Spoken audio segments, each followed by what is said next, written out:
You know, I've already made 2 videos about this, but I don't care. In my last video, I've showed you the easiest way to stunslam. Just 2 clicks, the axe, and mace.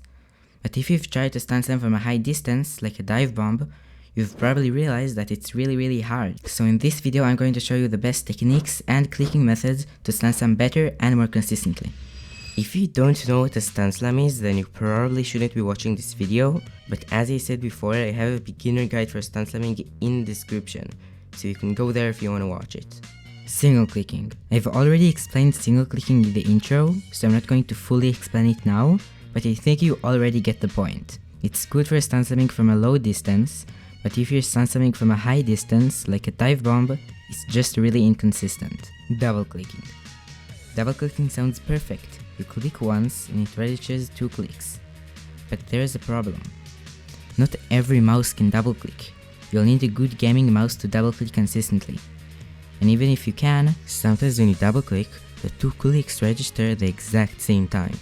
Usually it's fine because you just want to place 2 blocks, but it's impossible to switch between the axe and mace that fast. Butterfly clicking. Butterfly clicking is what most high level players use. You get 2 fast clicks using 2 fingers. It's also really easy to aim with, and if your mouse can double click, it becomes insanely good.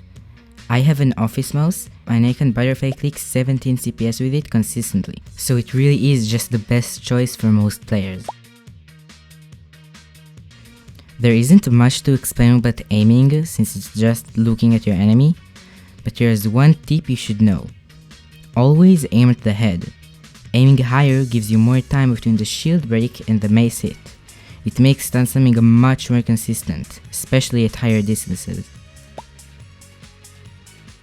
Keybinds come down to just what you prefer, but there are 2 rules you cannot break. Don't use your W or S fingers for any item slots. You need full movement at all times. Don't use the same finger for 2 important keybinds. If you do, you'll be really slow, especially for stunslams and bridge swaps. Marlow's stunslamming method. This is the method Marlow uses to hit those crazy one-tick stunslams. It uses the same mechanic as bridge swapping, attribute swapping. Here's how it goes. Hit with your sword, then immediately swap to your axe. This disables the shield. Then switch to your mace and hit. This might sound simple, but it's actually pretty hard to perform, especially for dive bombs since you don't have time to charge your sword. So I'd recommend using a practice map like Theobald the Bird's one, if you haven't installed it already. Just keep in mind that this technique is more consistent for one-tick stunslams, but it's not actually needed to stunslam well and from high up. So it is better, but it's not really needed. And that's everything you need to start stunslamming like a pro.